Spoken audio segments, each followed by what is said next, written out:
Selamat siang Tribuners, bersama saya Dea Mita. Anda sedang menyaksikan live update Tribun News edisi Jumat 17 Juni 2022. Seperti biasa kami akan sajikan informasi terkini dari berbagai daerah yang akan dilaporkan secara langsung oleh reporter kami di lapangan. Kurang lebih 1,5 jam ke depan, inilah live update selengkapnya. Kita menuju kabar pertama. Pakar telematika Roy Suryo telah melaporkan pengunggah pertama foto meme stupa Candi Borobudur mirip Presiden Joko Widodo. Roy mengatakan bahwa laporan ini dibuat lantaran dirinya yang dituduh sebagai pembuat meme tersebut.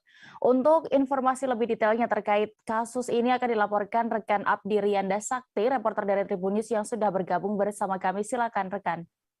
Baik, Dea, terima kasih. Benar sekali, mantan Menteri Pemuda dan Olahraga atau Menpora telah membuat laporan polisi Polda Metro Jaya pada hari Kamis 16 Juni 2022 malam. Dia melaporkan mengunggah foto stupa Candi Borobudur yang mirip dengan Presiden Joko Widodo pertama hingga kini menyeret dirinya karena sempat ikut menyebarkan foto tersebut. Dia melaporkan dengan menjerat pasal 28 ayat 2 junto pasal 45A ayat 2 Undang-Undang RI nomor 19 tahun 2016 tentang ITE. Dia dalam laporan itu Roy Suryo membawa sejumlah bukti-bukti yang di bukti screenshot adanya 3 link URL yang dijadikan untuk bukti pengunggah foto pertama tersebut. Roy sendiri menyebut ada pihak-pihak lain yang ingin menggiring opini seolah-olah dialah yang mengedit dan mengunggah pertama foto tersebut. Hal ini setelah adanya keanehan yang dialami. Dia mengaku mengunggah pada tanggal 10 Juni 2022, padahal foto itu sudah diunggah terlebih dahulu sejak tanggal 7 Juni. Namun baru isunya digiring itu sekitar tanggal 14 Juni. Selain itu, dia juga mengaku sudah menghapus unggahannya itu dan meminta maaf kepada masyarakat, khususnya umat Buddha, atas polemik yang selama ini terjadi. Pakar telematika itu juga menawarkan bantuan kepada pihak polisi untuk mencari pengunggah pertama foto tersebut dengan link URL yang dia punya. Selain itu juga Roy sendiri akan dilaporkan oleh kelompok Dharmapala Nusantara ke Polda Metro Jaya atas postingannya itu yang dia juga menyebarkan foto tersebut. Pelaporan itu akan dilakukan pada siang ini pukul 1 di Polda Metro Jaya. Demikian dia kembali ke studio. Baik, dan berikut Tribuners kami tampilkan keterangan dari Roy Suryo terkait ini selengkapnya. Pak Fitra Romadheni, sarjana hukum, mahasiswa hukum, telah menjalankan kuasa khusus yang saya sampaikan kepada beliau semenjak kemarin, ya, tanggal 15 Juni 2022, karena sehari sebelumnya, yaitu pada tanggal 14 Juni, itu nampak sebuah upaya penggorengan opini atau provokasi yang dilakukan oleh orang-orang yang sebenarnya itu juga, ya gitu. Kalau kita sampaikan itu nanti akan ada pendidikan ke sana yang muncul gara-gara ada postingan yang pertama kali itu sebenarnya adalah muncul pada tanggal 7 Juni 2022. Saya sendiri mengupload itu pada tanggal 10 Juni. Jadi pada tanggal 7 Juni itu sebenarnya ada postingan ini. 7 Juni. 7 Juni ini postingan pertama. Ya, berdasarkan trackback yang saya lakukan. Ya. Kemudian tidak hanya posting. Mohon maaf sebelumnya ada media online yang 7 Juni ini kalimatnya pun sadis ya menurut saya. Ya, kalimatnya saya tidak mengulangi kalimat itu. Kalimatnya silahkan dibaca sendiri, silahkan diartikan sendiri. Dan bahkan pada tanggal 8 Juni sehari sudahnya sudah ada media online juga yang kemudian memuatnya. Jadi bukan hanya postingan, media online. Dan linknya sampai sekarang masih hidup, bisa diklik, nanti saya sampaikan. Nah, kemudian pada tanggal 9 ada orang lain lagi yang posting. Jadi 7, 8, 9 ini ada posting lagi. Kemudian pada tanggal 10, nah ada seseorang memention saya. Seseorang memention saya sambil melampirkan gambar ini. Jadi kenapa saya kemudian berkomentar? Karena saya dimention. Jadi saya bukan kemudian gak ada alasan sama sekali untuk kemudian memposting. Karena saya dimention. Saya kemudian menjawab mention ini ya dengan kata-kata yang saya menghaluskan. Jadi dia mengkritik itu dengan gambar. Saya tidak mengkritik dengan gambar, saya mengkritik dengan kata-kata. Ya, saya mengkritik dengan kata-kata bahwa kenaikan tarif tiket di Borobudur itu pokoknya kita protes. Nah, memang saya menampilkan kembali gambar ini. Ya, karena apa? Karena dia memberikan saya gambar ini. Dan saya tidak melakukan ubahan sedikit pun terhadap gambar ini. Jadi gambarnya sama, akunnya juga ada, bahkan saya juga tampilkan gambar sebelumnya. Itulah yang saya komentari. Jadi saya berkomentar terhadap netizen. Masih di Jakarta, Tribuners, santri Pondok Pesantren Ukhuwah Islamiyah yang dikelola oleh Khilafatul Muslimin Bekasi Raya dipulangkan ke daerah asal mereka. Pemulangan santri ke daerah asal itu dilakukan setelah muncul gelombang penolakan. Saat ini kami sudah terhubung dengan reporter Tribun Jakarta, ada rekan Yusuf Bahtiar yang akan menginformasikan terkait situasi di sana saat itu. Silakan rekan. Selamat siang, Dea dan juga Tribuners. Bisa saya sampaikan bahwa Khilafatul Muslimin Bekasi Raya pada Kamis tanggal 16 Juni 2022 kemarin semalam mulai melakukan pemulangan sejumlah santrinya ke daerah asal mereka karena menyusul adanya gelombang penolakan yang dilakukan oleh warga sekitar terkait dengan kegiatan dan keberadaan Khilafatul Muslimin Bekasi Raya. Adapun Khilafatul Muslimin Bekasi Raya berkantor di Jalan Kemandoran, Kecamatan Kelurahan Pekayon Jaya, Kecamatan Bekasi Selatan, Kota Bekasi. Di kantor atau sekretariat itu juga berdiri Pondok Pesantren Ukhuwah Islamiyah yang dikelola langsung oleh Khilafatul Muslimin. Terdapat sekitar 200 santri dari berbagai daerah yang menuntut ilmu di pondok pesantren tersebut. Adapun gelombang penolakan muncul dari warga setempat, di antaranya adalah pemasangan spanduk bertuliskan kalimat-kalimat penolakan tentang kegiatan dan juga aktivitas dari Khilafatul Muslimin. Penolakan ini adalah buntut dari penangkapan pemimpin utama dari Khilafatul Muslimin, Abdul Qadir Hasan Baraja, yang dilakukan oleh Polda Metro Jaya. Adapun pada saat proses pemulangan yang dilakukan semalam, sejumlah santri tampak sudah mengemas barang-barangnya menggunakan tas dan juga beberapa kemasan lainnya, dan mereka diantar ataupun pulang ke kampung halaman menggunakan minibus yang sudah disediakan oleh pengurus pondok pesantren. Adapun Khilafatul Muslimin di Pekayon Jaya, Bekasi Selatan ini memiliki sebanyak 200 santri. Mereka terdiri dari jenjang SD dan juga SMP.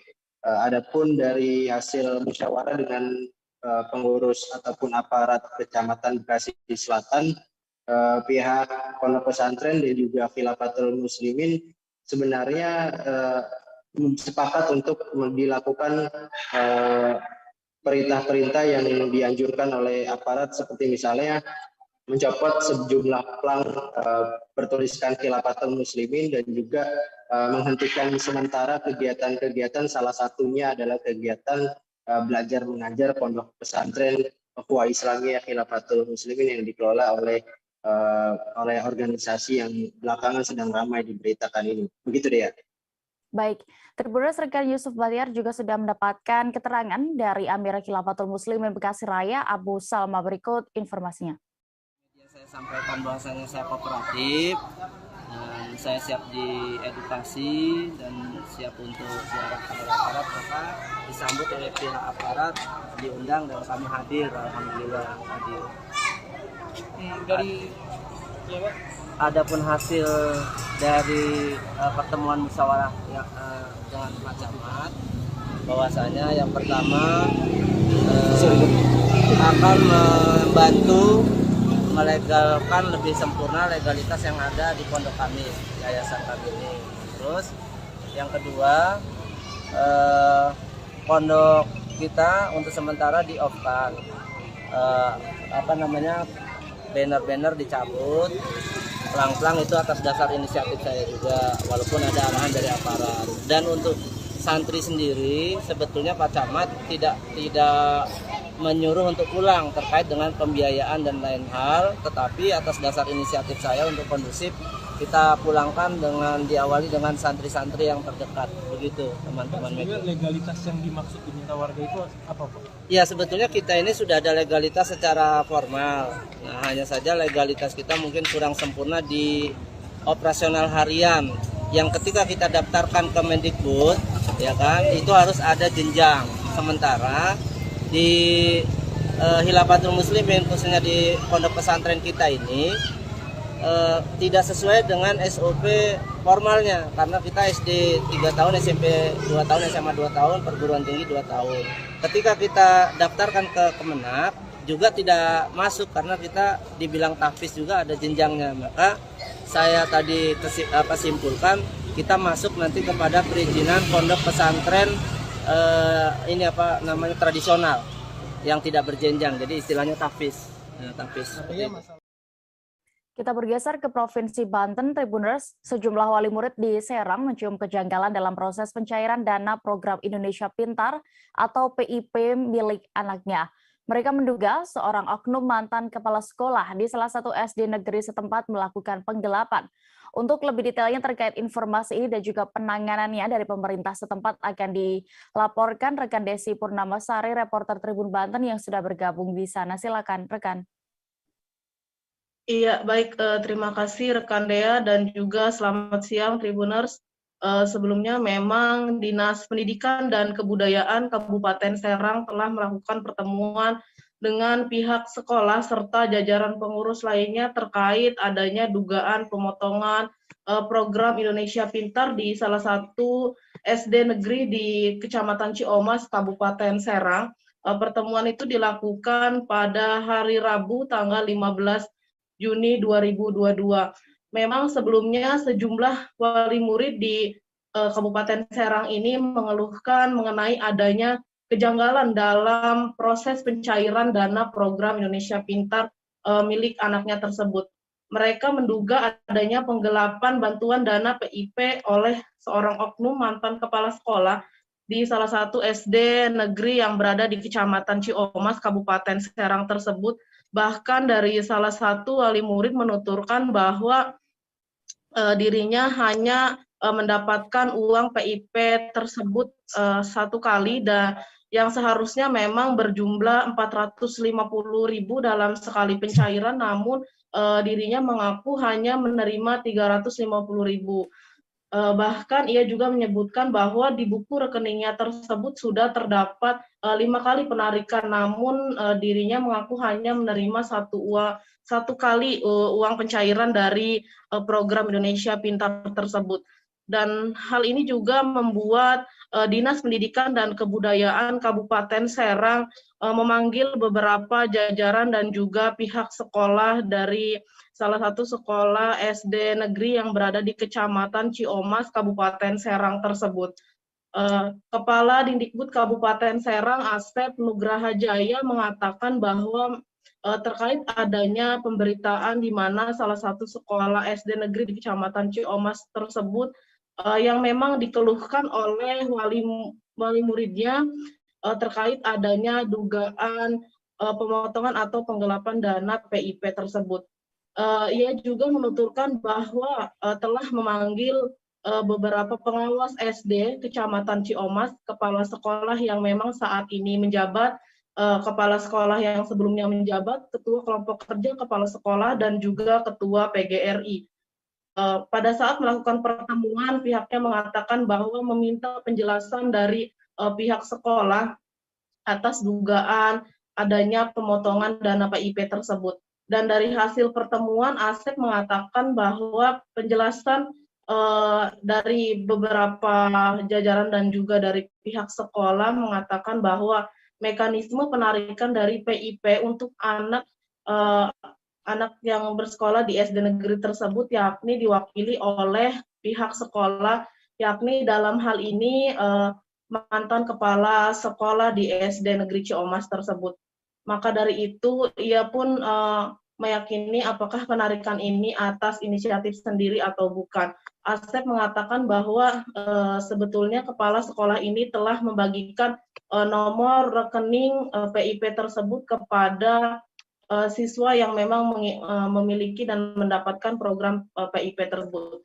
Tetapi karena permohonan dari orang tua bahwa buku rekening ini dititipkan di kepala sekolah, maka pihak sekolah berupaya untuk mengamankannya.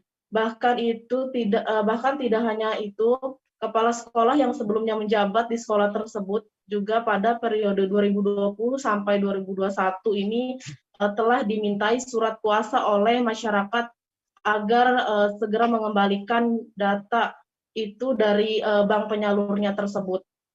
Ia pun menyebutkan bahwa disitulah kemungkinan terjadinya miskomunikasi antara mantan kepala sekolah ini juga dengan para wali murid. Selain itu, ia juga mengatakan bahwa hal ini harus dicari pembuktiannya lebih dalam lagi karena jika bicara terkait penyelewengan harus ada bukti-bukti yang kuat dan juga harus dicari lebih lanjut. Maka ia juga mengatakan bahwa hal ini perlu didalami kembali lebih lanjut kalau memang pemotongan ini jelas, maka harus dipastikan dan juga adanya bukti-bukti yang kuat. Bahkan Asep juga mengatakan bahwa ia memastikan kembali dana yang turun itu pertama memang ada hak dari sekolah dan juga ada hak untuk siswa. Misalnya seperti dana BOS, ia mengatakan bahwa dana BOS itu memang hak yang diperuntukkan bagi sekolah. Dan yang menjadi hak siswa yaitu seperti bantuan dana program Indonesia Pintar ini. Maka dana tersebut tidak boleh diganggu-gugat dan juga tidak boleh adanya pemotongan apapun dari pihak sekolah. Dan hal ini ia mengatakan bahwa masih dalam proses pendalaman dan juga tindak lanjut dari pihak Dinas Pendidikan Kabupaten Serang, begitu Dea. Baik, Tribuners, rekan Desi juga sudah melakukan wawancara bersama Kadis Dindikbud Kabupaten Serang, Asep Nugraha Jaya terkait permasalahan ini. Selengkapnya liputan kami tampilkan. Terkait dengan pemberitaan di mana salah satu sekolah dasar di Desa Bata Ciamas ada keluhan dan laporan dari masyarakat kemarin, dan memang sudah muncul dalam pemberitaan media online. Kemarin saya memanggil pembina pengawas SD Kecamatan Ciamas, dua-duanya saya panggil. Terus saya panggil juga kepala sekolah yang sekarang sedang menjabat dan kepala sekolah yang sebelumnya. Terus lagi saya juga meminta kehadiran ketua kelompok kerja kepala sekolah dan ketua PGRI. Saya meminta penjelasan dari personil yang dihadirkan itu untuk hal-hal yang berkait dengan berita yang muncul. Dan memang penjelasan yang saya dapatkan itu ada mekanisme penarikan dana PIP untuk anak yang diwakili oleh pihak sekolah. Nah, ini pihak kepala sekolah. Hanya saya ingin meyakinkan apakah penarikan ini atas inisiatif sendiri atau bagaimana. Sebetulnya kepala sekolah ini sudah membagikan nomor rekening miliknya siswa. Tetapi karena permohonan dari orang tua bahwa buku rekening ini dititipkan di sekolah, maka kepala sekolah berupaya mengamankannya. Nah, seperti itu. Jemaah calon haji 2022 kloter pertama embarkasi Makassar telah berangkat pada Kamis 16 Juni kemarin. 389 jemaah ini dilepas oleh Sekretaris Pemprov Sulsel, Dirjen Penyelenggaraan Haji dan Umroh, serta Kepala Kanwil Kemenak Sulsel. Sejumlah jemaah calon haji nampak meneteskan air mata terharu. Untuk informasi lebih detailnya terkait keberangkatan jemaah haji kloter pertama di Makassar ini akan diinformasikan reporter Tribun Timur. Kami sudah terhubung dengan rekan Fakih Imtiaz di sana. Silakan dengan informasi Anda. Baik, selamat siang Sobat Tribuners. Jadi 389 jemaah calon haji kloter 1 Makassar sudah mulai memasuki asrama Haji Sudiang pada Kamis 16 Juni 2022 pagi. 389 jemaah calon haji ini berasal dari 3 daerah berbeda, yakni 209 berasal dari Kota Makassar, 119 dari Kabupaten Sopeng dan 61 jemaah berasal dari kota Parepare. Setibanya di Asrama Haji Sudiang, para jemaah langsung disambut oleh Kepala Kanwil Kementerian Agama Sulsel, Dr. Andes Heroni. Dan juga para jemaah ini diantar oleh pemerintah daerah masing-masing. Hadir Wali Kota Parepare HM Taufik Pawe, juga hadir Bupati Sopeng Andika Swadi Rasak dan Sekretaris Pemerintah Kota Makassar yakni Muhammad Arhan. Nah, setibanya di Asrama Haji Sudiang, para jemaah langsung disambut lalu menuju ke arah poliklinik. Di poliklinik, jemaah diarahkan untuk pemeriksaan kesehatan terlebih dahulu. Setelah pemeriksaan kesehatan, jemaah diberikan pembekalan khusus terkait dengan cara untuk menghilangkan otot kaku ketika selama perjalanan menuju ke Madinah. Setelahnya di pukul 1 siang jemaah sudah kembali ke asrama masing-masing untuk beristirahat. Dan di sore hari jemaah kembali kumpul di Aula Mina untuk mendapat pembekalan singkat. Setelah itu di malam hari, pelepasan resmi dilakukan oleh pemerintah Provinsi Sulawesi Selatan yang diwakili oleh Sekretaris Provinsi. Juga hadir anggota DPR RI Komisi 8, Dr. Syamsuniang, serta Kepala Kanwil Kementerian Agama Sulsel Haironi. Setelah itu di pukul 10 hingga 11 malam, jemaah calon haji kemudian diberangkatkan menuju ke Bandara Sultan Hasanuddin dan berangkat atau take off dari Bandara Sultan Hasanuddin tepat pada Jumat 17 Juni 2022 pukul 00.30 waktu Indonesia Tengah dini hari. Saat ini jemaah sedang masih dalam perjalanan menuju ke Madinah. Jadi di jemaah kloter pertama ini terdapat 389 jemaah calon haji yang didampingi 4 panitia ataupun pendamping haji, yakni ketua kloter, pembimbing kloter, serta 2 tenaga kesehatan. Adapun 1 jemaah haji dilaporkan tidak tertunda keberangkatannya akibat terpapar COVID-19. Hal ini menyebabkan ia harus menjalani isolasi mandiri di Asrama Haji Sudiang hingga terkonfirmasi negatif. Dia dijanjikan akan berangkat ketika sudah terkonfirmasi negatif dan ikut dengan kloter lainnya. Baik, seperti itu. Baik, Tribuners, terkait ini juga rekan Fakih sudah melakukan wawancara bersama Kepala Kanwil Kemenak Sulsel, Dr. Andes Kaironi, berikut keterangannya. Untuk kloter pertama berjumlah 393 dari 3 kabupaten kota di Makassar, Sopeng, dan Parepare. Dan alhamdulillah seluruh jamaah sudah memenuhi ketentuan sebagaimana yang diharapkan oleh pemerintah. Saya berharap kepada para jamaah agar menjaga kondisi tubuh dengan sebaik-baiknya, mengingat cuaca di Arab Saudi sangat ekstrim. Dan saya harap para jamaah lebih banyak menyediakan air minum, kemudian menghindari sengatan matahari secara langsung, dan memakai alas kaki karena lantai di Arab Saudi sangat panas. Mudah-mudahan para jamaah haji sehat walafiat dan dapat melaksanakan seluruh rangkaian ibadah haji dengan sebaik-baiknya sehingga dapat berdikat. Pemberangkatan ini kapan, Pak? Kapan, Pak? Untuk caranya berangkat. Kloter pertama akan diberangkatkan nanti malam pukul 00.30. Artinya berarti sudah masuk tanggal 17 waktu Indonesia Barat, tanggal 17 dan 00.30 waktu Indonesia Tengah. Dan sampai sekarang jamaah haji dari Kota Makassar 200. Persatuan Sepak Bola Seluruh Indonesia atau PSSI tengah merampungkan 3 pemain naturalisasi yang akan bermain untuk Timnas Indonesia. 3 pemain naturalisasi itu dipersiapkan untuk bergabung dengan Timnas Indonesia dalam gelaran Piala Asia 2023 di Kuwait nanti. Untuk informasi lebih detailnya terkait persiapan tersebut akan diinformasikan rekan kami Gilbert Semsandro, reporter dari Warta Kota yang sudah bergabung di sana. Silakan rekan.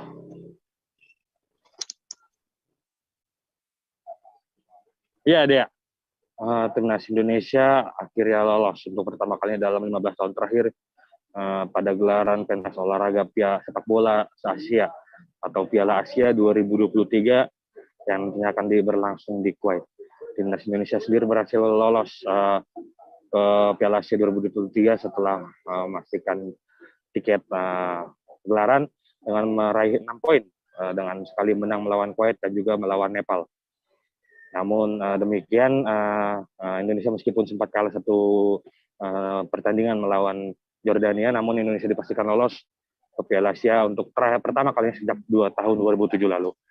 Dan untuk memastikan Indonesia dapat tampil lebih baik pada gelaran Piala Asia 2023 nanti, Persatuan Sepak Bola Seluruh Indonesia PSSI tengah merampungkan 3 pemain naturalisasi yang akan bermain untuk timnas Indonesia. 3 pemain naturalisasi tersebut difokuskan nantinya untuk memperkuat Garuda di ajang Piala Asia. Yang dinilai oleh Ketua PSSI Muhammad Iriawan, di mana negara-negara yang berlaga pada pentas Piala Asia sendiri memiliki level yang lebih tinggi di atas Indonesia dibanding yang selama ini dihadapi Indonesia itu setingkat Asia Tenggara. Muhammad Iriawan mengatakan pemain naturalisasi yang sebentar lagi akan rampung proses naturalisasinya ada 3 pemain. Yang mana 3 pemain itu fokusnya untuk bergabung bersama skuad asuhan Sinteyong untuk bertanding di Kuwait pada Piala Asia 2023. Jadi amunisi baru pemain ini nantinya akan memperkuat Sadi Ramdhani dan kawan-kawan pada tahun depan untuk ikut berjuang bersama skuad muda lainnya pada pentas Piala Asia 2023 di Kuwait. Dan timnas Indonesia sendiri telah kembali ke Indonesia kemarin ya. Dia setelah melakukan kualifikasi di Kuwait dan saat kembali ke Indonesia, ke tanah air, timnas sendiri disambut oleh puluhan supporter timnas Indonesia, yaitu dari Ultras Garuda yang terus menerus menyanjung dan memberikan selamat kepada para pemain dan juga pelatih serta ofisial. Terlihat timnas Indonesia dijemput oleh Ketua PSSI Muhammad Iriawan atau yang biasa Iwan Bule, dan sempat memberikan keterangan terkait dengan tanggapannya memberikan apresiasi setinggi-tingginya kepada para pemain timnas Indonesia. Dan timnas sendiri kemarin setibanya di tanah air tiba di Indonesia melalui Terminal 3 Kedatangan Internasional Bandara Soekarno-Hatta Tangerang. Di sana tidak semua langsung pemain yang tiba, tidak seluruh skuad yang tiba, namun demikian terdapat sekitar 9 hingga 10 pemain yang ikut pulang kembali ke Indonesia. Pasalnya, pemain-pemain lainnya langsung kembali ke klubnya masing-masing, di mana ada beberapa pemain sendiri yang pemain timnas sendiri yang berlaga di klub-klub elit Asia ataupun Eropa. Demikian laporan dia sampaikan. Baik, Tribuners, berikut juga ada keterangan dari sejumlah pihak terkait ini, selengkapnya kami tampilkan.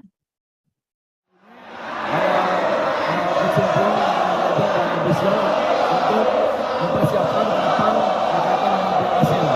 Tentunya kita berharap tiga atau dua dari organisasi sudah bisa bergabung nanti sehingga memperkuat kepentingan kita oleh Coach Indin. Terima kasih.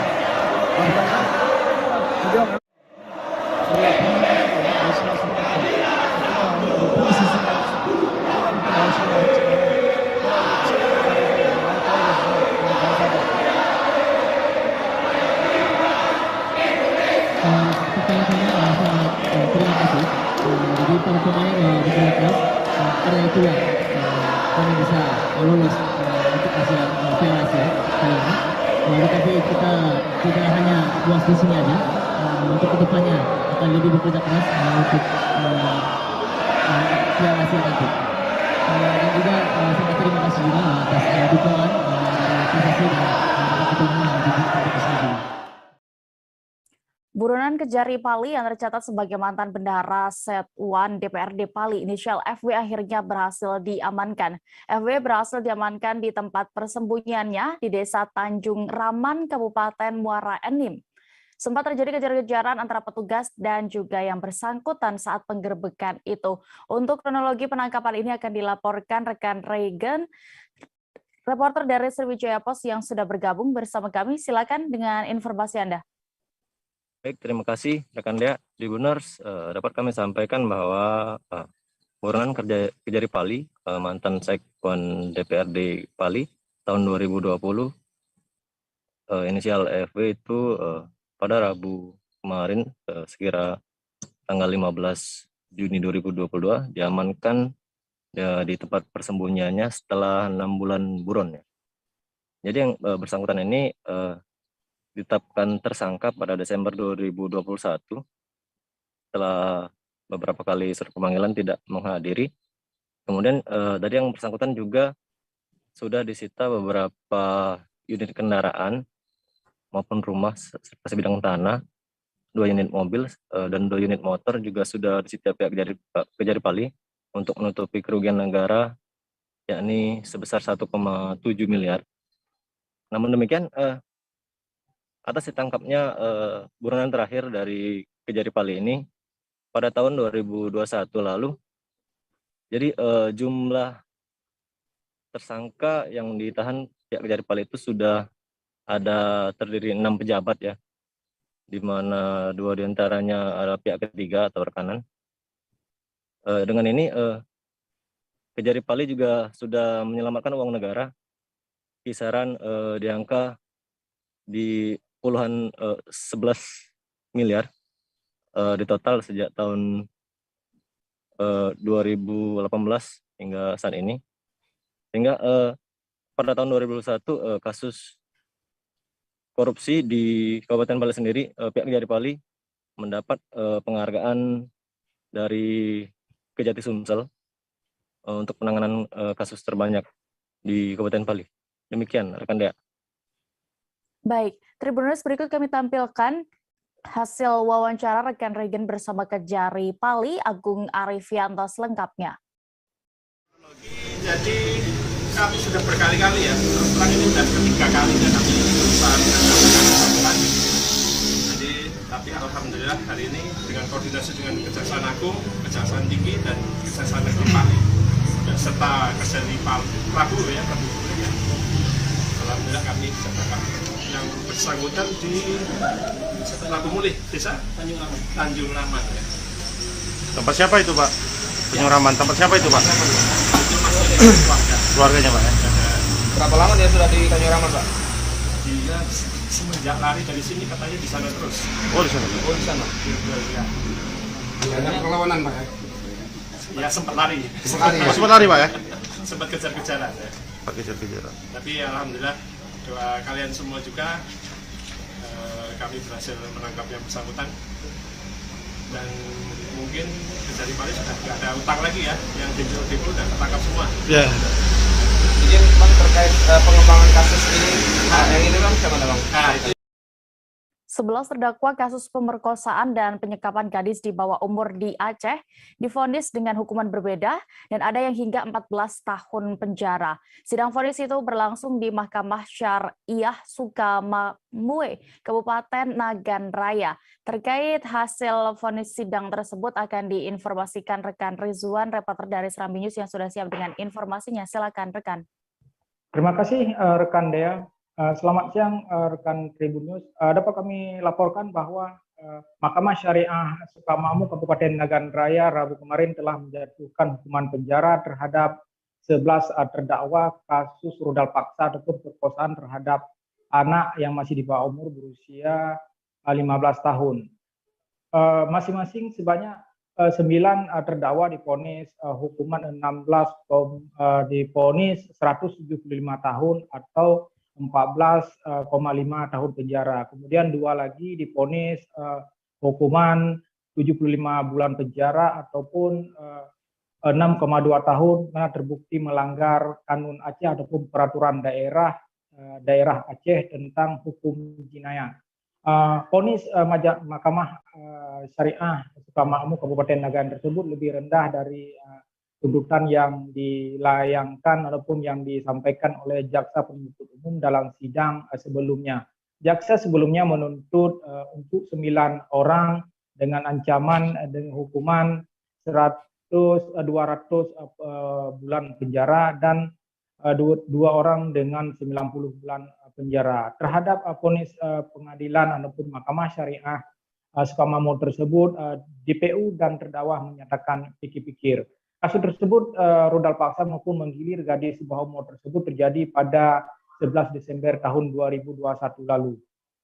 Dari 14 pelaku yang menggilir seorang remaja yang masih berusia di bawah umur tersebut, sebanyak 13 orang berhasil dibeku oleh Polres Nagan Raya. Namun hingga kini satu orang pelaku masih buron dan masih dalam daftar pencarian orang.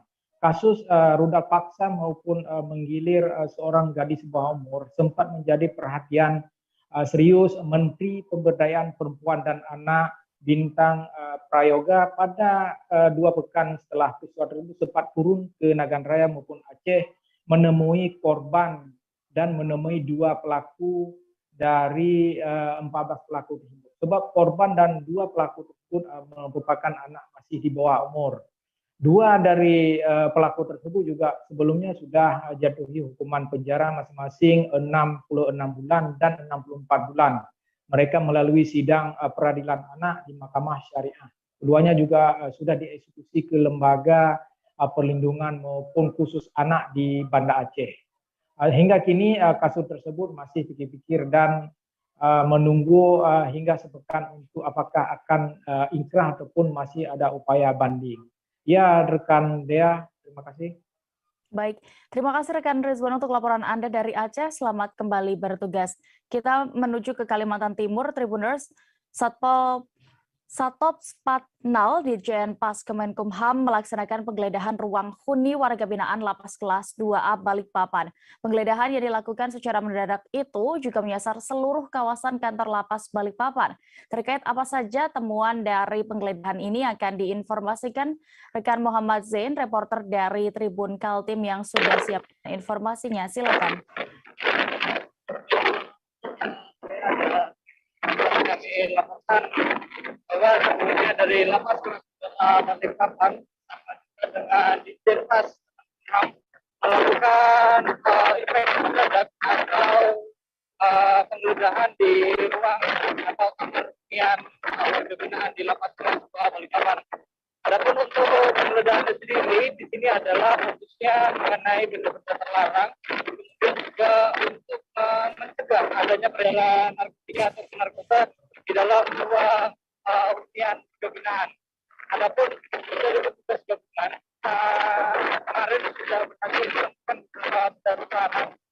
Di antaranya adalah benda tajam, kemudian juga terminal charger, kemudian charger ponsel, bahkan sampai dengan alat komunikasi itu sendiri. Semuanya disita oleh petugas dan kemudian diamankan untuk dilakukan pemusnahan pada agenda berikutnya. Dari petugas sendiri kemudian melakukan evaluasi terhadap Lapas Kelas 2A Balikpapan agar kemudian dapat meningkatkan pemeriksaan terhadap benda-benda ataupun orang yang keluar masuk di Lapas Kelas 2A Balikpapan. Untuk selanjutnya dari Kepala Lapas Kelas 2A Balikpapan sendiri kemudian menerima laporan dan evaluasi tersebut dan akan meningkatkan terkait pengamanan dan keamanan di dalam Lapas Kelas 2A Balikpapan itu sendiri. Demikian rekan dia yang dapat dilaporkan. Baik, terima kasih rekan Muhammad Zain untuk laporan Anda. Selamat kembali bertugas. Kita beralih ke informasi berikutnya. Seorang kakek berinisial RH alias BO, 51 tahun di Ambon, tega meruda paksa cucunya sendiri. Pelaku ternyata juga pernah berbuat asusila kepada 5 anak kandungnya di rumahnya, Kecamatan Baguala, Kota Ambon. Untuk terkait kasus ini selengkapnya akan dilaporkan oleh reporter dari Tribun Ambon, ada rekan Alvin Risanto yang sudah siap dengan laporannya di sana. Silakan rekan.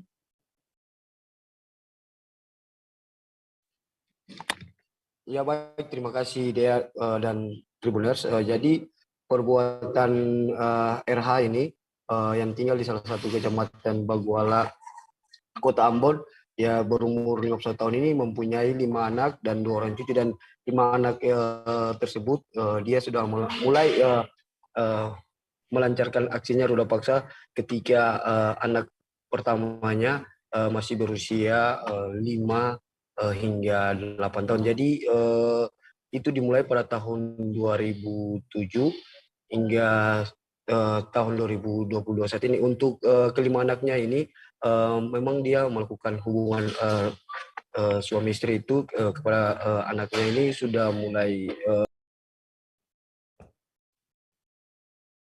Halo, halo rekan Alvin. Ya baik, Dea bisa dengar Dea? Ya sudah Ya, kembali baik, tersambung, silakan. Ya baik rekan Dea, jadi pelaku RH yang berusia 15 tahun yang tinggal di salah satu kecamatan Baguala Kota Ambon ini sudah melakukan aksinya dari tahun 2022 hingga dari tahun 2007 maksud saya hingga tahun 2002, dan 2007 yang setahun silam itu dia melakukan hubungan pula paksa kepada 5 anak kandungnya, dan pada tahun 2022 dia kembali melakukannya dengan 2 cucunya yang sehingga baru ketahuan pada Juni kemarin. Dan saat ini pelaku RH ini seorang kakek ini sudah diamankan pihak kepolisian Polresta Pulau Ambon, dan untuk alasan beliau melakukan aksinya ini lantaran beliau tidak ingin anak-anaknya atau cucunya ini pada saat menikah nanti merasakan kesakitan saat berhubungan suami istri dengan suami mereka. Dan untuk itu tersangka RH ini saat ini sudah diamankan Polresta Pulau Ambon dan sudah dimintai keterangan, dan pelaku menyatakan bahwa dia melakukan ini dengan keadaan sadar. Untuk itu dia meminta maaf dan dia merasa hilaf atas kejadian ini. Dan pelaku saat ini untuk perbuatannya ini Polresta Pulau Ambon menjerat pelaku dengan pasal 81 ayat 1 dengan ancaman hukuman 15 tahun atau seumur hidup, rekan Dea. Baik, terima kasih rekan Alvin, dan berikut Tribuners kami tampilkan keterangan dari Kasih Humas Polresta Ambon, Ibda Moyo Utomo terkait kasus ini selengkapnya. Inilah alasannya dari tersangka ini dengan tujuannya nanti pada saat menikah supaya anak tidak merasa sakit pada saat melakukan perkawinan. Itu dia dapat Ancaman hukumannya dikenakan pasal 81 ayat 1, ayat 3 dan ayat 5. Maksimal hukuman penjaranya 15 tahun sampai hukuman mati dan seumur hidup. Pak, latar belakangnya tersangka ini apa Pak? Jadi dia lakukan anaknya 5 orang dengan cucunya 2 orang. Itu dilakukan pada saat mereka masih SD dengan cucunya ini. Kemudian karena orang tua dari ibu dari anak-anak ini, dia merasa resah, kemudian dia berinisiatif melaporkan tersangka dan menyuruh anak kedua ini untuk melaporkan dengan tujuannya jangan sampai terjadi lagi ke cucunya berikutnya. Pernah melihat sendiri, kemudian pernah dilakukan pada anak pertama, itu dia meminta ampun dan sudah memaafkan. Nah, selanjutnya ada kejadian ke anak berikutnya ini pas ketahuannya itu di cucunya. Di cucunya itu pada saat mereka ada kegiatan menonton bola. Nah, cucunya ini dia mau ikut, tapi disampaikan pada tantenya ini minta izin ke tetenya, cuma tetenya tidak mengizinkan. Setelah mereka mau pergi, perasaan dari tantenya ini tidak rasa enak sehingga tantenya kembali lagi. Ratusan surat keterangan hasil ujian atau SKHU, ijazah, dan rapor siswa sebuah SMP negeri di Banjarbaru hangus dalam musibah kebakaran. Kejadian kebakaran itu terjadi pada malam hari setelah pesta perpisahan kelas 9 dilakukan pagi hari itu. Sebelum terjadi kebakaran, warga setempat mengaku mendengar suara ledakan dari sekolah. Untuk kronologi kejadian dan juga apa penyebab dari kebakaran ini akan dilaporkan rekan Bill Nasari, reporter Banjar Masimpos yang sudah siap dengan informasinya. Silakan.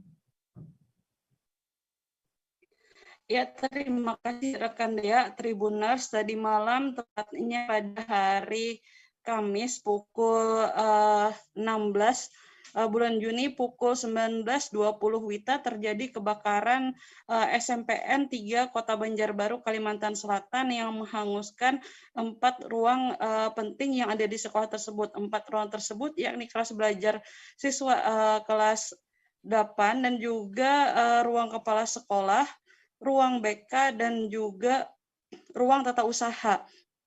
Dan akibat dari kebakaran ini, ratusan SKHU, rapor, dan juga ijazah siswa kelas 9 yang akan lulus juga terbakar. Namun berdasarkan keterangan dari kepala sekolah, jika SKHU termasuk ijazah tersebut masih belum ditandatangani, sementara untuk rapor siswa yang terbakar juga pihak sekolah masih memiliki buku rapor yang bisa nantinya disalin menyalin rapor yang terbakar. Dan kejadian ini sendiri berlangsung, kebakaran sendiri berlangsung hingga sekitar pukul hingga dari pukul 19.20 hingga sekitar pukul 20. Barisan pemadam kebakaran dan juga warga bahu-membahu untuk memadamkan api hingga akhirnya sekitar pukul 20 api bisa dikuasai. Api sendiri sebelumnya berdasarkan keterangan warga berasal dari ruang TU sekolah, di mana terdengar suara ledakan dari ruang TU yang menyebabkan muncul api di bagian atap ruang TU dan menjalar ke beberapa ruang lain. Meski ada 4 ruang terbakar, namun oleh pihak pemadam ada 1 ruang kelas siswa yang juga dirusak untuk agar bisa masuk ke bagian ruang yang terbakar untuk memadamkan api. Dan sebelumnya pada hari Kamis pagi di SMPN 3 Banjarbaru sendiri dilakukan perpisahan siswa kelas 9 dan kejadian baru terjadi sekitar pukul 19.20 atau menjelang sholat Isya. Dan pada ruang laboratorium, pada ruang TU sendiri ada 7 komputer dan juga server CCTV dan juga ada 2 laptop yang hangus terbakar saat kejadian. Dan berdasarkan hasil olah TKP dari tim Inapis dari Polres Kota Banjarbaru, jika kebakaran terjadi karena arus pendek, di mana dari pihak sekolah sendiri sebelumnya tidak memperbaiki instalasi listrik yang ada pada gedung tata usaha, di mana diketahui jika gedung tata usaha SMPN 3 Kota Banjarbaru dibangun pada tahun 1984 dan hingga kini berusia 38 tahun, dan pihak sekolah melakukan penambahan daya listrik namun tidak memperbaiki atau mengganti dari kabel-kabel instalasi listrik sendiri. Berdasarkan keterangan dari kepala sekolah, jika kerugian akibat kebakaran ini sekitar 200 juta lebih. Begitu rekan Dea. Baik, Tribuners, rekan Belna juga sudah melakukan wawancara bersama pihak kepala sekolah terkait. Berikut liputannya. Oh, dari atas. Dari atap. Pak, ini katanya ada ini ya Pak ya, SKHU yang terbakar ya Pak ya? Iya, yang SKHU sementara. SKHU sementara. Dan itu bisa jadi di print out kembali. Bisa di print out kembali. Pak, ini gedungnya udah lama ya Pak ya untuk ini Pak? Ada mungkin sekitar tahun 84. 84. Tapi ada juga rehab-rehabnya. Oke. Pak, kejadiannya habis perpisahan kemarin ya Pak ya? Oke. Siang kemarin perpisahan, malamnya kebakaran, kejadian kebakaran. Pak, itu komputernya banyak juga yang terbakar Pak? Komputer ini Kirin In-1 tuh ada 7. Kemudian ada server CCTV-nya ada 1. Dan laptop ada juga Pak? Laptop ada. Ada sama. Kita ke Sumatera Utara, Tribuners. Revitalisasi lapangan Merdeka Medan atau Merdeka Walk akan segera dilakukan. Para pemilik dan pekerja tenan di sana pun mulai mengemasi barang dan meninggalkan lapak pada Kamis 16 Juni kemarin. Informasinya mereka diberi waktu sampai tanggal 25 Juni 2022 untuk meninggalkan lapangan Merdeka Medan. Untuk situasi terkini di sana akan dilaporkan reporter dari Tribun Medan. Kami sudah terhubung dengan rekan Aprianto di sana. Silakan rekan. Selamat siang Tribuners. Situasi terkini tenan-tenan yang ada di lapangan Merdeka mulai dikosongkan. Seperti yang kita tahu, Pemko Medan sudah memberikan ultimatum kepada semua pemilik tenan yang ada di lapangan Merdeka, Kota Medan, untuk segera mengosongkan tempat. Batas waktu yang diberikan Pemko Medan untuk pengosongan tenan adalah sampai tanggal 25 Juni 2022. Dari 12 tenan yang ada di lapangan Merdeka, terlihat para karyawan mulai sibuk berkemas dan membersihkan tempat. Para karyawan maupun pemilik usaha tenan pada hari ini tampak tidak membuka lagi usaha miliknya. Kesibukan terlihat dari para pekerja yang sedang mengangkat barang serta meja dan kursi mereka ke dalam mobil box yang mereka sediakan sendiri. Dari informasi yang saya dapatkan, para pemilik usaha tenan ini akan pindah ke cabang mereka masing-masing. Terlihat situasi lapangan Merdeka hari ini tampak sepi dari pengunjung.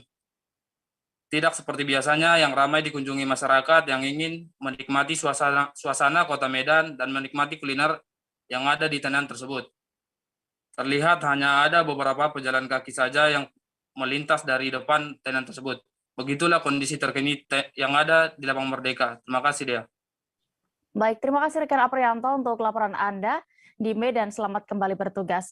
Kita beralih ke informasi berikutnya. Upaya pengiriman narkotika jenis sabu senilai 170 juta rupiah melalui Bandara Depati Amir Pangkal Pinang berhasil digagalkan. Ribuan gram sabu dibawa oleh salah satu penumpang berinisial MW 23 tahun. Pelaku berupaya mengelabui petugas dengan cara memasukkan barang haram itu ke dalam sol sandal yang dikenakan. Untuk informasi lebih detailnya akan disampaikan rekan Antoni Ramli, reporter Bangka Pos yang sudah siap dengan informasinya. Silakan rekan.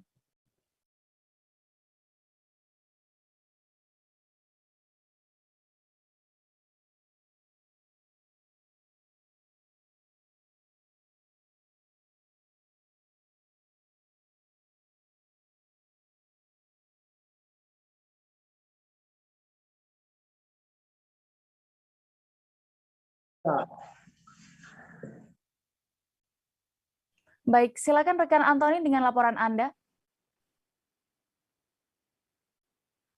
Ya, terima kasih Dea. Kemarin Badan Narkotika Provinsi Kepulauan Bangka Belitung berhasil mengagalkan penyeludupan 1.000 gram sabu-sabu, di mana sabu-sabu tersebut disita dari tangan seorang kurir narkoba asal Aceh berinisial MW.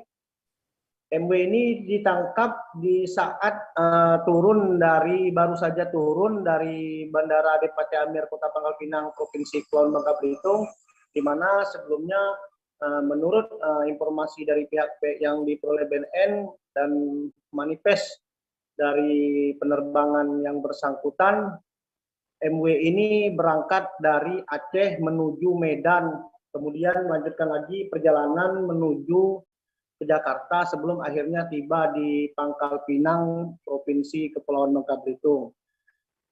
Awalnya pihak petugas BNP sempat kesulitan mencari barang bukti yang ada baik di tubuh ataupun barang bawaan saudara MW ini.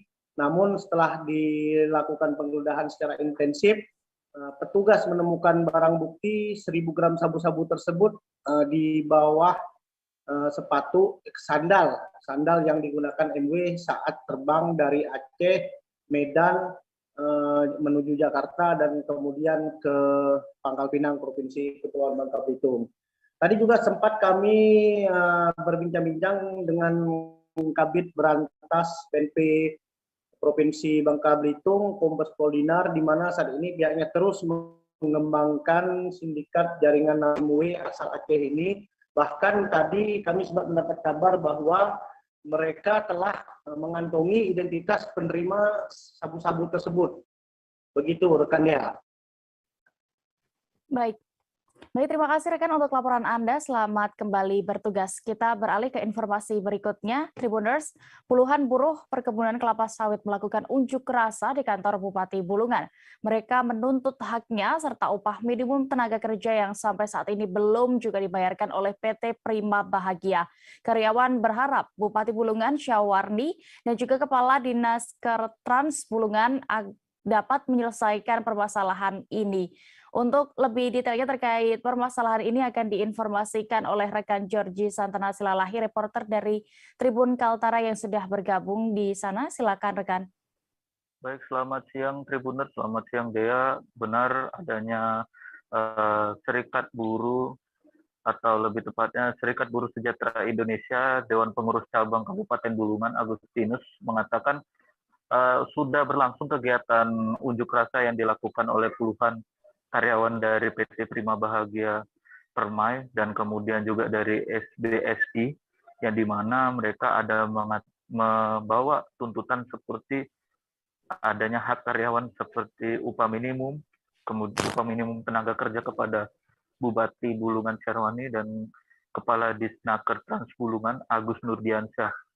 Bahwasannya diketahui dari Agustinus selaku Ketua Dewan Pimpinan Cabang Serikat Buruh Sejahtera Indonesia ini dikatakan PT Kuala Lumpur Kepong melakukan penggabungan dengan PT Prima Bahagia Permai yang sudah berjalan 3 bulan.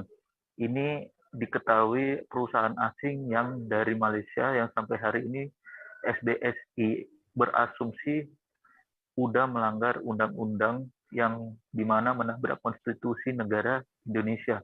Menurutnya lebih lanjut, Agustinus sesuai perundang-undangan nomor 13 tahun 2003 pasal 163 ayat 1 tentang tenaga kerja dan penggabungan perusahaan dengan perusahaan lainnya, jika ada perusahaan melakukan perubahan kepemilikan, kemudian peleburan atau pelaburan bentuk apapun itu, jika pekerja tidak mau melanjutkan dengan perusahaan, baru konsekuensinya harus diberikan 1 kali ketentuan.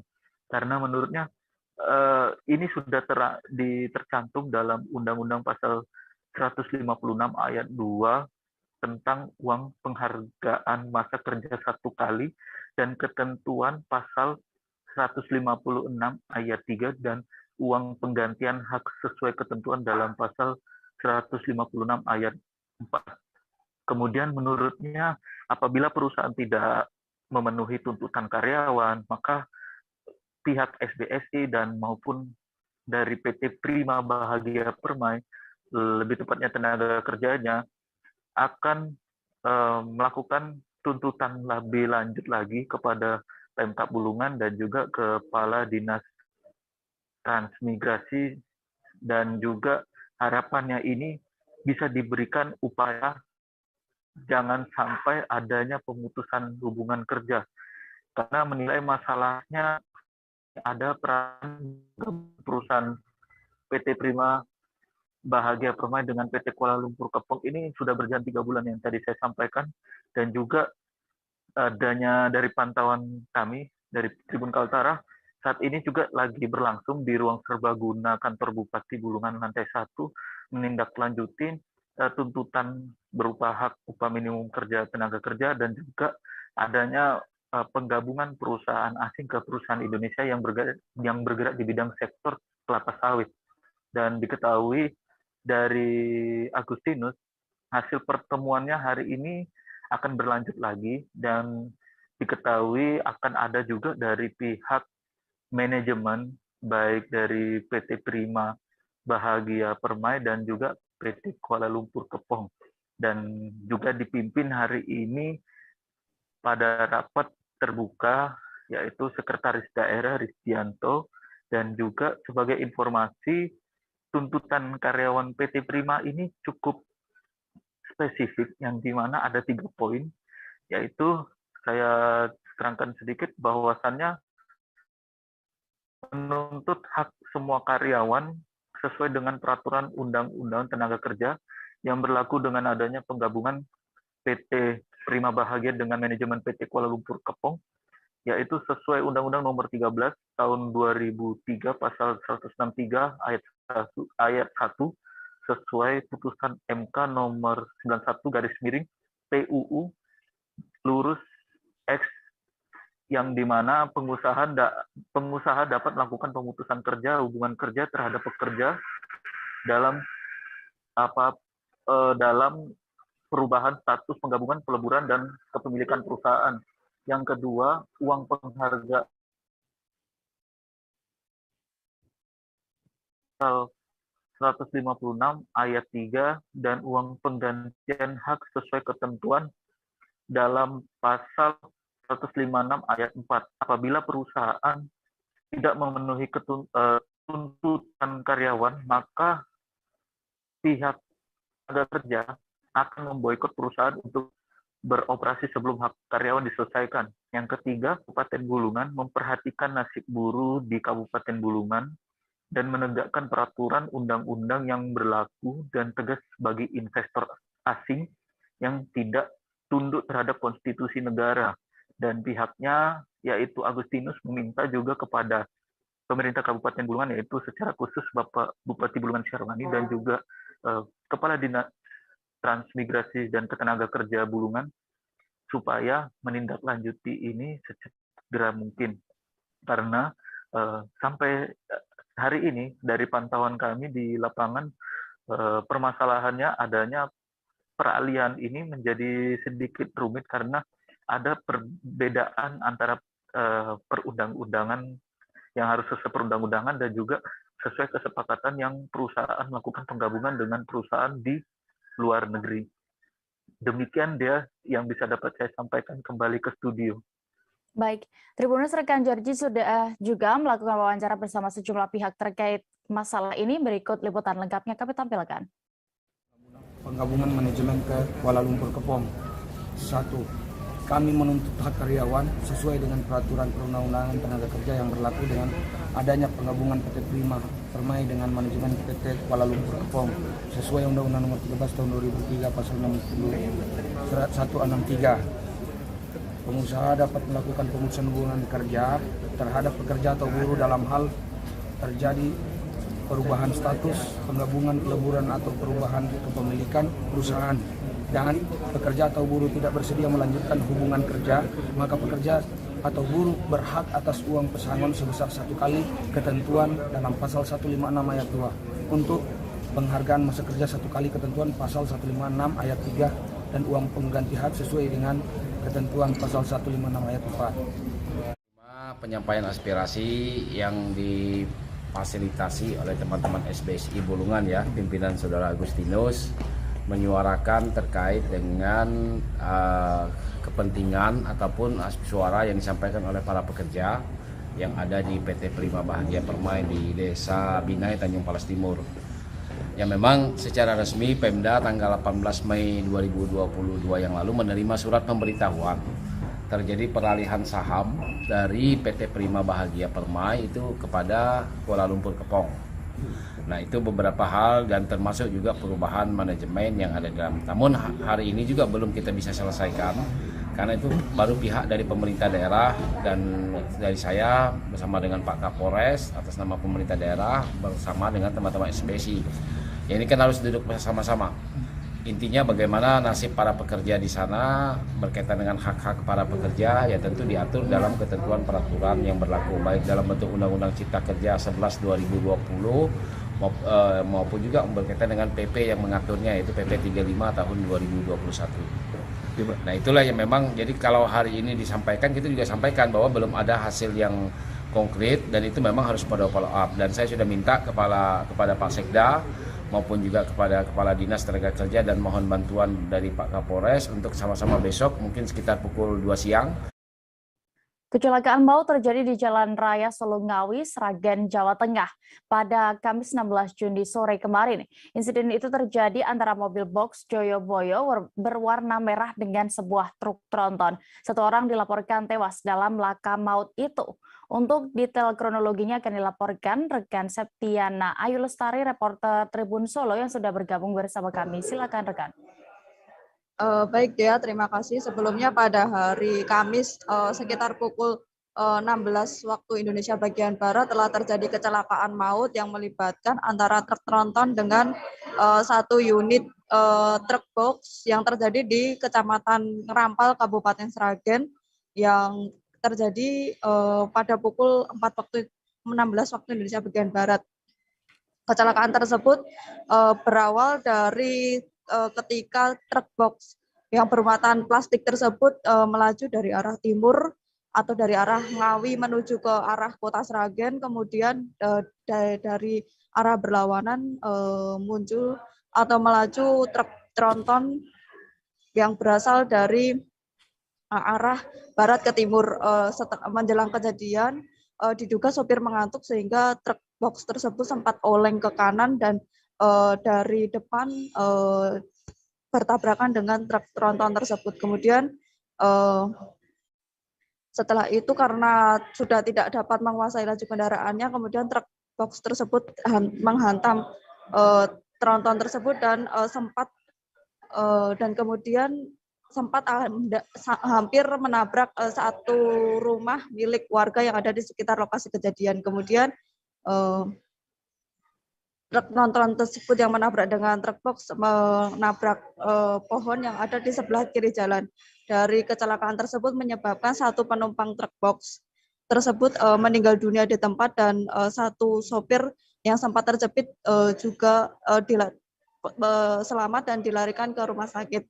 Saat ini sopir masih dirawat di rumah sakit RSUD Suhadi Priyonegono Sragen dan diketahui identitas dari pengendara truk box tersebut merupakan warga Magelang, Jawa Tengah. Kemudian dari identitas dari pengendara truk tronton diketahui merupakan warga dari wilayah Kabupaten Demak. Terus kemudian setelah kejadian tersebut sempat membuat kemacetan yang cukup panjang dan setelah itu terguyur hujan. Dan kesaksian dari warga sendiri sempat mendengar bunyi brek dan kecelakaan tersebut baru kali ini terjadi di daerah tersebut dikarenakan memang berbarengan dengan lampu traffic light yang tak jauh dari lokasi kejadian juga kebetulan mati. Begitu dia. Baik, terima kasih rekan Septiana Ayu untuk laporan Anda. Selamat kembali bertugas. Kita beralih ke Sulawesi Barat, Tribuners. Satu unit rumah di lingkungan Bulutakan, Kelurahan Rangas, Kecamatan Simboro, Kabupaten Mamuju terbakar. Insiden kebakaran itu menimbulkan 2 korban. Untuk kronologi kejadian dan juga bagaimana dari kondisi korban ini akan dilaporkan rekan Rahman, reporter Tribun Sulbar yang sudah bergabung di sana. Silakan rekan. Ya, baik dia dan Tribuners, mudah-mudahan Anda benar. Jadi benar sekali bahwa telah terjadi kebakaran di lingkungan Betulakan di Kelurahan Rangas, Kecamatan Simboro, Kabupaten Mamuju. Kebakaran ini terjadi pada pukul 7.00 pagi tadi. Jadi kronologisnya bahwa kebakaran ini terjadi saat pemilik rumah telah ingin menukar tabung gas ke kompor, namun tabung gas ini mengalami kebocoran sehingga tabung gas tersebut langsung meledak di dalam rumah warga. Dan kejadian ini mengakibatkan 2 orang korban, yakni pemilik rumah sendiri yang bernama Wahida dan 1 orang anaknya yang mengalami luka-luka luka bakar di bagian tubuh korban.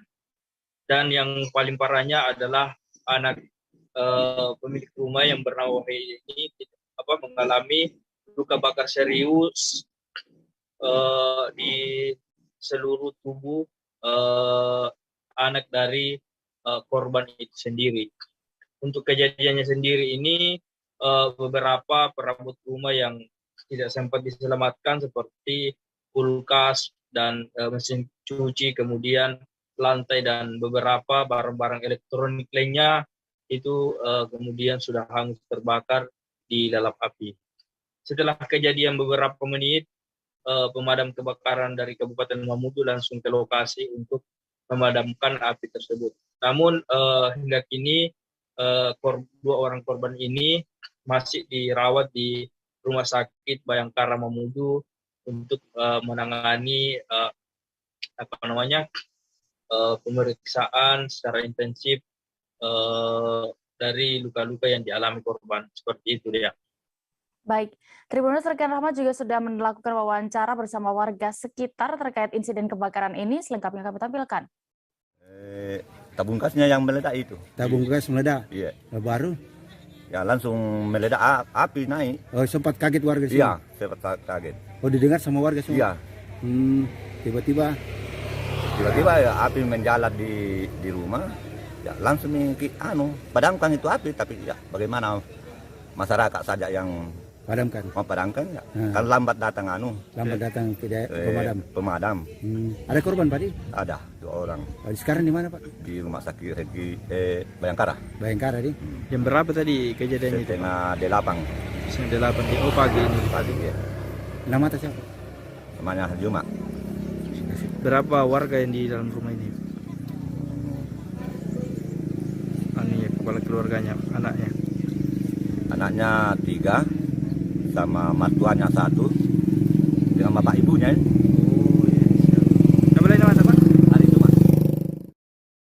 Kabar berikutnya datang dari Kepulauan Bangka Belitung. 2 bocah tewas tenggelam di kolong Kelurahan Temberan, Kecamatan Bukit Intan, Kota Pangkal Pinang. Insiden naas itu terjadi saat korban asyik berenang bersama teman-temannya setelah momen kelulusan sekolah dasar. Untuk kronologi kejadian akan dilaporkan reporter Bangka Pos. Kami sudah terhubung dengan rekan Rizky Irianda Palevi di sana. Silakan dengan informasi Anda. Iya, Dea, kejadian naas terjadi pada Rabu 15 Mei lalu, di mana ada 2 orang anak yang baru dinyatakan lulus SD berinisial R dan N meninggal dunia setelah tenggelam di kolong di Kelurahan Temberan, Kecamatan Bukit Intan, Kota Pangkal Pinang. Sebelumnya juga diketahui R dan N ini pergi ke kolong berenang bersama teman-teman yang lain, ada sekitar 7 orang. Jadi bukan hanya mereka berdua saja yang berenang di lokasi itu. Namun dari keterangan Ketua RT setempat, Tony mengatakan pada sekitar pukul 5 sore, teman-temannya ini berlari dan berteriak meminta pertolongan kepada warga. Saat warga datang ke lokasi, nahasnya R dan N ini sudah tidak ada lagi di kolong, dikarenakan sudah tenggelam di dasar kolong. Jadi setelah itu pun warga langsung berinisiatif langsung melakukan penyisiran di kolong dan menemukan R setelah setengah jam mencari, jadi sekitar pukul 5:30 sore. Lalu untuk N ini juga akhirnya juga berhasil ditemukan setelah setengah jamnya lagi. Jadi sekitar ada sekitar sejam warga lakukan penyisiran dan menemukan kedua korban ini dalam keadaan meninggal dunia. Untuk kondisi kolongnya sendiri juga diketahui untuk kolong ini berukuran sekitar diameternya sekitar 10 meter dengan kedalaman sekitar 5 meter. Selain itu juga di sisi kolong ini terdapat sisi dengan kontur tanah yang menurun. Dan disinilah dari penuturan warga setempat, anak-anak ini memang kerap sering bermain seperti seluncuran seperti itu. Jadi selain itu, nahasnya juga posisi kolong ini sebenarnya juga tidak jauh dari perumahan warga. Bahkan kolong ini juga hanya berjarak sekitar 5 meter ataupun kurang dari rumah warga, dan itu juga berada di tengah-tengah perumahan di Kelurahan Temberan. Demikian, Dea. Baik, terima kasih rekan Rizky untuk laporan Anda. Selamat kembali bertugas. Kita beralih ke Jawa Timur, Tribuners. Polres Kediri Kota membongkar distributor minuman keras atau miras ilegal jenis arak Jowo atau Ciu. Barang bukti sebanyak 4.200 liter miras disita petugas dari gudang penimbunan. Tersangka atas nama M. Ali Muslih, 47 tahun, warga Dusun Winong, Desa Sidomulyo, Kecamatan Wates, Kabupaten Kediri. Untuk kronologi penggerebekan ini akan diinformasikan rekan Didik Mashudi, reporter dari Surya yang siap dengan laporannya. Silakan rekan. Selamat siang Tribuners sekalian. Selamat siang rekan Dea. Polres Kediri Kota berhasil mengungkap peredaran distributor miras ilegal jenis arak Jawa atau Ciu.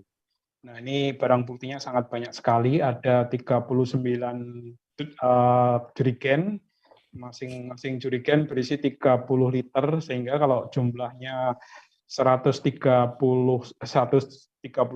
berarti jumlah literannya berarti mencapai 4.000 lebih liter. Dan ini sangat membahayakan karena CIU yang diedarkan yang diduga berasal dari salah satu daerah di Jawa Tengah ini merupakan CIU murni. Jadi biasanya CIU murni ini akan dioplos lagi dengan campuran yang lain sehingga sangat kuat sekali alkoholnya atau bahan mirasnya. Dan satu lagi, Polres Kediri Kota menerapkan pasal berlapis-lapis untuk menjerat pelaku ini. Pelaku ini merupakan berprofesi sebagai sopir, tapi dia juga nyambi sebagai distributor miras ilegal. Dan seperti disampaikan oleh Kapolres Kediri Kota, AKBP Wahyudi, petugas akan menjerat dengan undang-undang tentang perlindungan pangan, juga menjerat dengan undang-undang perdagangan, dan juga perlindungan konsumen. Dan ini pasalnya berlapis-lapis, dan kalau di total nanti hukumannya bisa sampai 5 tahun penjara. Nah, saat ini petugas masih menelusuri ini miras ini berasal dari mana. Karena pengakuannya berasal dari salah satu daerah di Jawa Tengah.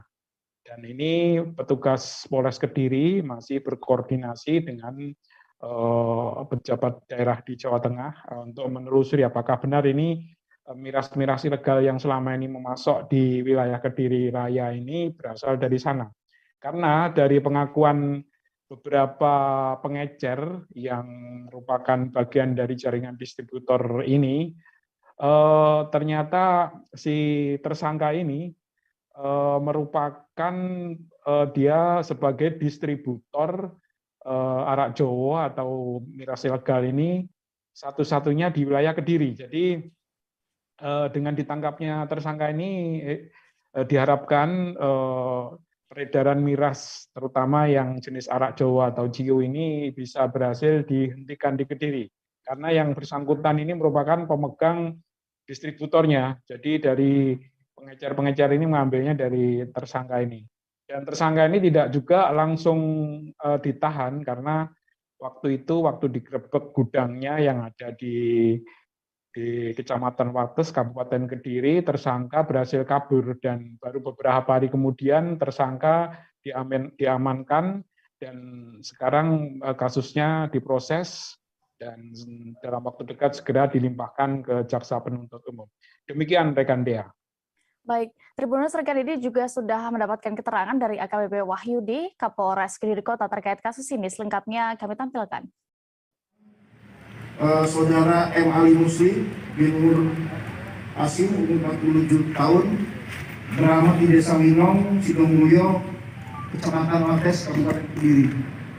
Jadi kepada beliau kita persangkakan pasal 62 ayat 1, pasal 8 ayat 1 huruf A, B, G, dan I, Undang-Undang Nomor 8 Tahun 99 tentang perlindungan konsumen, dan atau pasal 106 junto pasal 124 ayat 1 Undang-Undang Nomor 7 Tahun 2014 tentang perdagangan, dan juga kita lapis dengan Undang-Undang Nomor 18 Tahun 2012 pasal 142 tentang pangan.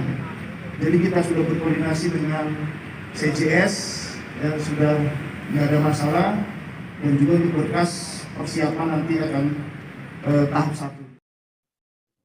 Angin puting beliung menyapu rumah warga di Desa Sukamanah, Kecamatan Megamendung, Kabupaten Bogor, Jawa Barat. Belasan rumah warga rusak terimbas bencana itu. Terkait kondisi terkini dan juga penanganannya di sana akan dilaporkan rekan Siti Fauzia, reporter dari Tribun Bogor, yang sudah siap dengan laporannya. Silakan rekan. Ya, terima kasih rekan Dea. Viral sebuah video angin puting beliung di Puncak Bogor, tepatnya di Kampung Karakal, RT 2 RW 6, Desa Sukamanah, Kecamatan Megamendung, Kabupaten Bogor, yang merusak sejumlah asbes dan genteng rumah warga. Dan diketahui angin puting beliung ini melanda di Kampung Karakal pada Rabu 15 Juni 2022 pada pukul 15.30 waktu Indonesia Barat. Di mana dalam video yang beredar tampak sejumlah warga berteriak dan mengucapkan istighfar. Dan tampak pula dalam video tersebut hujan disertai angin kencang.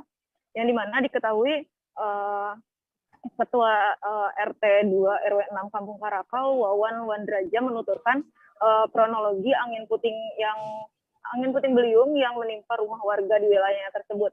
Awal mulanya ia mendengar suara gemuruh setelah azan asar, dan ia pun langsung lari ke bawah untuk melihat kondisi rumah warganya yang di mana ia mendapatkan info dari grup WhatsApp bahwa asbes rumah warga itu pada berterbangan.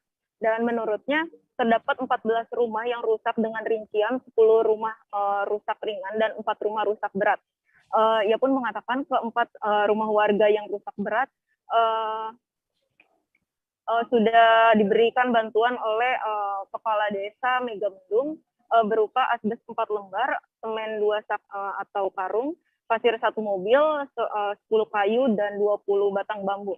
Dengan harapan untuk pemerintah setempat lebih sigap dan dalam menanggapi bencana angin puting beliung tersebut. Demikian yang dapat saya laporkan dari Kabupaten Bogor. Baik, terima kasih rekan Siti Fauzia untuk laporan Anda. Selamat kembali bertugas. Kita bergeser ke informasi berikutnya, Tribuners. Seorang pekerja migran Indonesia atau PMI atau TKW asal Kabupaten Indramayu disiksa oleh majikannya di Taiwan. Korban bernama Reni, 37 tahun, warga desa Kedokan Bunder, Kecamatan Kedokan Bunder. Akibatnya wajah Reni penuh luka lebam karena perlakuan tidak manusiawi majikannya itu.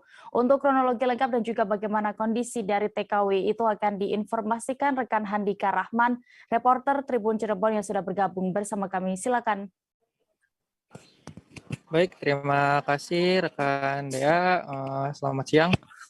Dapat kami informasikan ya, kisah tragis dan memilukan dialami oleh seorang pekerja migran Indonesia PMI atau TKW asal Kabupaten Indramayu. TKW tersebut bernama Reni, 37 tahun, warga desa Kedokan Bunder, Kecamatan Kedokan Bunder, Kabupaten Indramayu, Jawa Barat.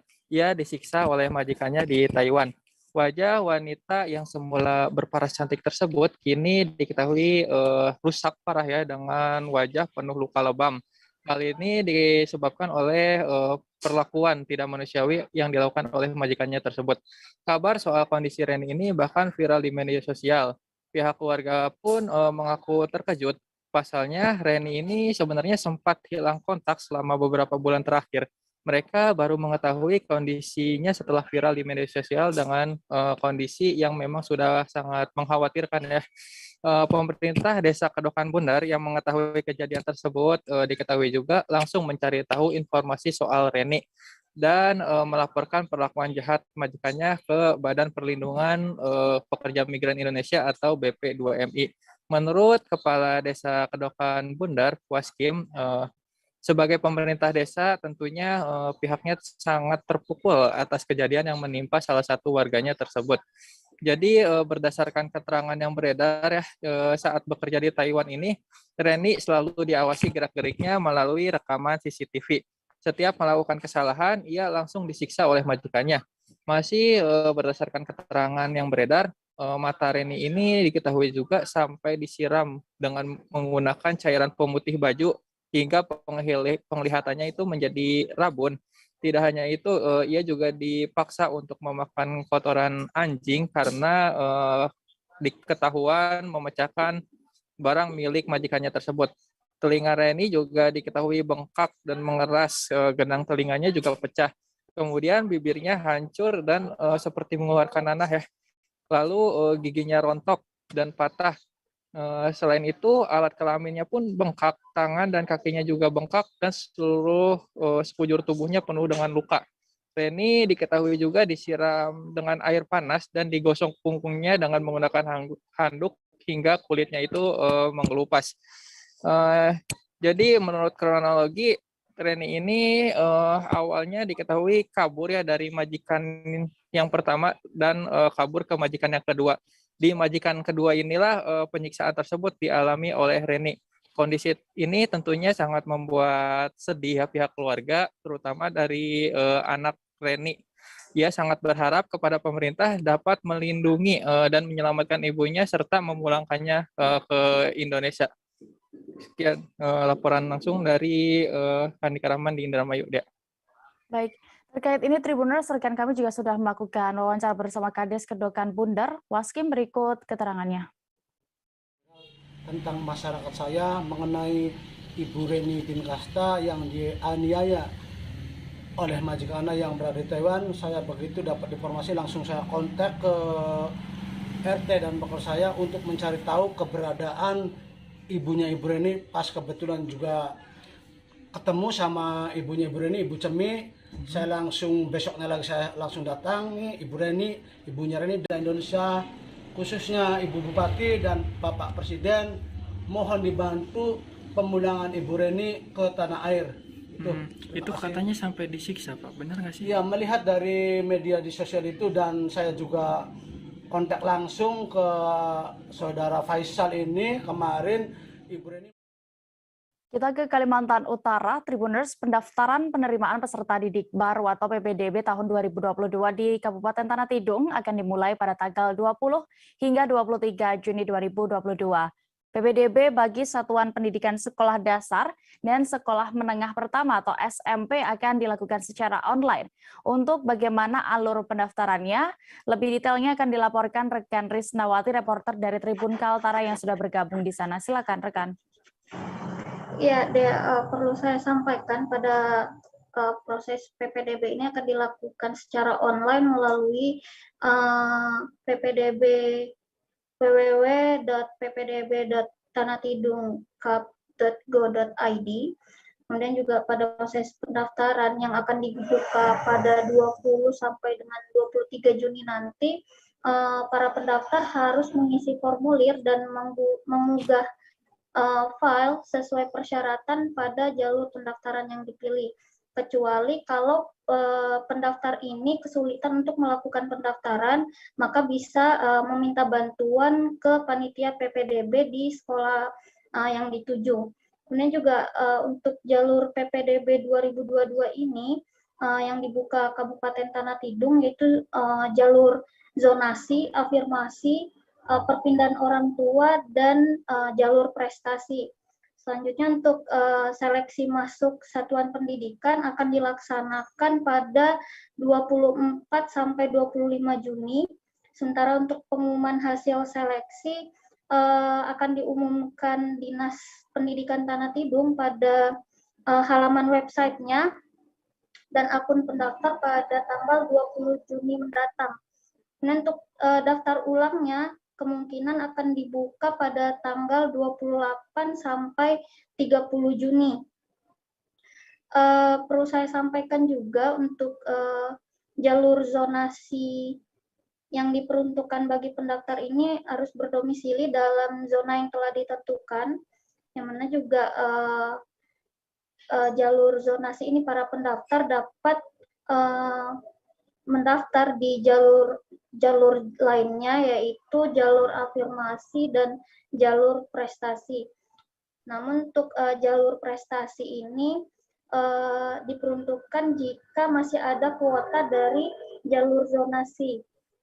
Selain itu juga disampaikan oleh Dinas Pendidikan, ada beberapa sekolah yang dikecualikan untuk mendaftar dari jalur-jalur ini.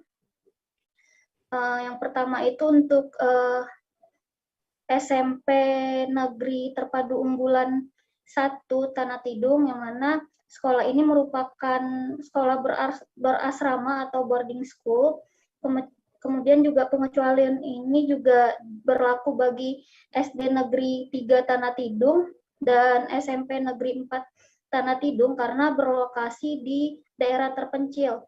Selain itu, untuk keempat jalur ini juga dikecualikan bagi sekolah yang jumlah penduduk usia sekolahnya tidak memenuhi ketentuan jumlah peserta didik dalam satu rombalnya, seperti SD Negeri 017 Tanah Tidung, SD Negeri 18 Tanah Tidung, dan SMP Negeri 5 Tanah Tidung. Selain itu juga untuk keempat jalur ini dikecualikan oleh kepada sekolah yang menerapkan sistem full day seperti itu.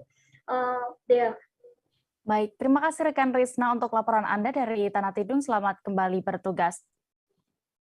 Kita beralih ke Nusa Tenggara Timur, Tribuners. Kebakaran hebat menimpa sebuah rumah warga di Nanguhure, Bukit, Kelurahan Wuring, Kabupaten Sika. Kondisi angin yang cukup kencang membuat api cepat menyebar. Rumah pun hangus dan membuat pemiliknya merugi hingga puluhan juta rupiah. Terkait ini, kami sudah terhubung dengan reporter Tribun Flores, ada rekan Arno Will.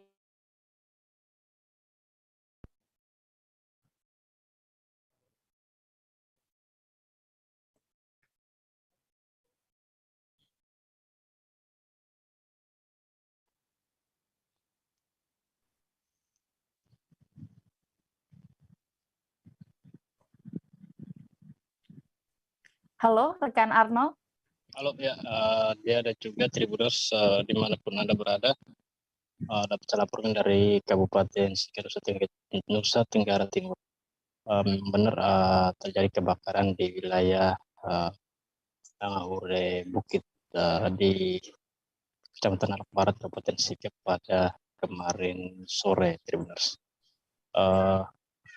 Akibatnya korban mengalami kerugian puluhan juta rupiah karena menurut informasi yang kami himpun memang kejadian berawal ketika api bermula ketika korban memang tidak ada di rumah sehingga tiba-tiba saja api merambat ke rumah korban. Beruntungnya anggota Lanal Mambere yang sedang bertugas, yang sedang menggelar kegiatan di wilayah tersebut, akhirnya merespon dengan cepat dan memadamkan api. Namun korban mengalami kerugian hingga puluhan juta rupiah. Dan pasca kejadian, pemerintah Sika dalam hal ini Dinas Sosial sudah diterjunkan ke rumah korban untuk memantau secara langsung kondisi korbannya seperti apa, dan korban sudah diberikan bantuan sementara dari Pemkab Sika, dalam hal ini Dinas Sosial Kabupaten Sika. Demikian dia. Baik, Tribuners, rekan Arnold juga sudah melakukan wawancara bersama korban terdampak kebakaran ini. Berikut kami tampilkan selengkapnya. Lihat dengan gimana. Setelah itu kami pikir semuanya sudah aman. Saya sendiri yang pemilik rumah, saya mau masuk ke dalam rumah, tahu-tahu udah dalam sudah asap hitam semua. Akhirnya teman-teman paling dari belakang bilang, Kak, biar sudah terusap bisa lagi karena sudah parah.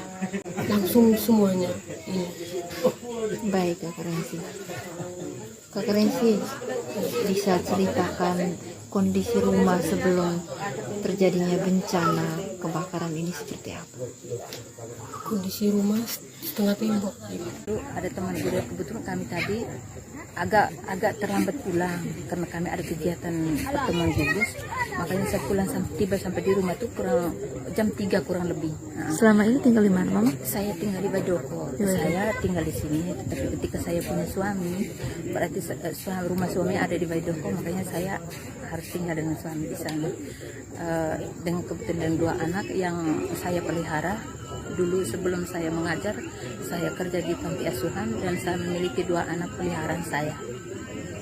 Lalu ketika saya keluar dari panti, saya berusaha untuk cari kontrak. Sebelum saya memiliki rumah ini, saya kontrak 2 tahun, kurang lebih 3 tahun, sambil saya mulai pelan-pelan buat rumah ini. Baik, ya. Ceritakan dulu apa saja material atau kenangan barang-barang Mama yang ada di dalam rumah ini, Mama.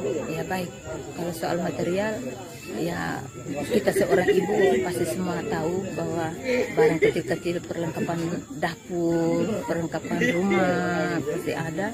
Dan saya punya suami itu saya tidak membawa pergi. Dalam arti saya berpikir bahwa barang-barang yang punya saya sejak saya masih gadis, saya mau. Informasi tadi sekaligus menutup perjumpaan kita dalam live update siang ini. Dan Tribuners, lantaran masih di tengah pandemi, kami kembali mengingatkan untuk tetap menerapkan protokol kesehatan dimanapun Anda berada, meski sudah mendapatkan pelonggaran dari pemerintah. Jangan lupa juga Tribuners saksikan acara berikutnya, Travel Update, di seluruh kanal YouTube Tribun Network. Saya Dea Mita beserta kru yang bertugas pamit. Terima kasih dan sampai jumpa.